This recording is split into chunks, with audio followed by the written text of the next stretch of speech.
Worry not, I'll tell you that later on, but first thing first, what is a public relation practitioner?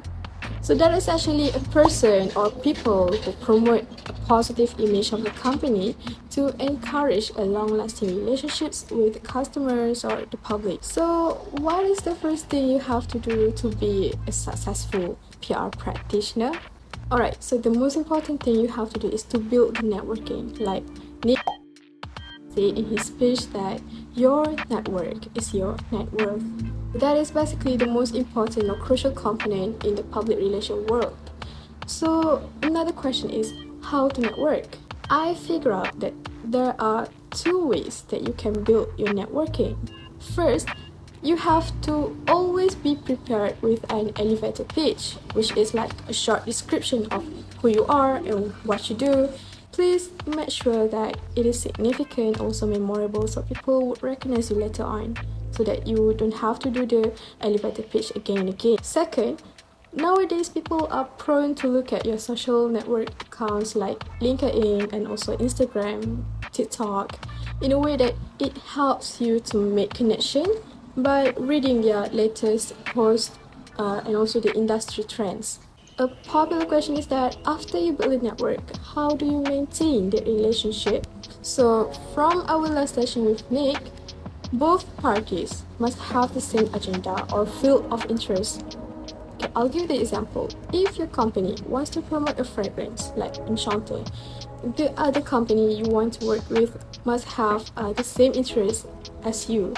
So they will listen to your ideas and will eventually have a balanced relationship. I found this quote which I think suits best in the PR world, which is build relationships before you need them, which means we need to give as much as we're taking. Besides networking, if you really want to be a good PR practitioner, you need to have a good negotiation skills. In this field, you have to deal with lots of people, so their preferences might be different. There will be various interests and needs, and you will have to come up with the alternative solutions if your product gets rejected. In order to do this, you must polish your interpersonal and communication skill as well. What if your idea gets rejected? Other than building the good networking and having negotiation skills, you also have to handle lots of rejections. I know you might feel overwhelmed. Well, that's normal as a human being unless you're a robot, which is not. But don't easily get swayed by that. You have to wake up and move on and improve for the next time. Yeah, I know it sounds easy, right?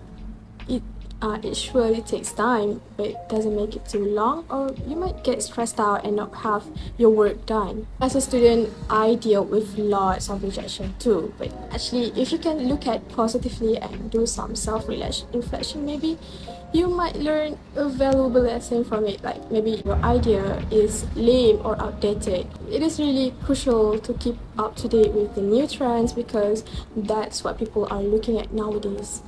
Last but not least, know your value. As Nick said, in public relation world, or even in another work field, you have to entertain the higher ups, like simply say your boss.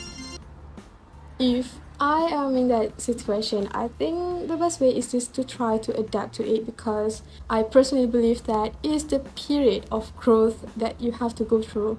Even if it's uncomfortable, but the aim is to be able to say there is no change. You do what the boss tells you to do, and you do it the way they tell you to do it, to create a friendly atmosphere not only with the department but with the company. Or maybe you think the order is opposite to your value, maybe like to the point that you feel like you are being humiliated. You can just walk away, or else you might think your relationship with your higher ups will become super fake afterward. So you don't need this bad energy to ruin your work performance, and never be afraid to go where you are valued. So if you ask me whether I want to work in this field or not, if I have the opportunity, I might try it out and see how it goes, as I myself not so sure if I can build sufficient networking or promote a positive image of the company. But it's worth to try. I think we have reached the end of the video. I might see you again. Bye and have a nice day ahead.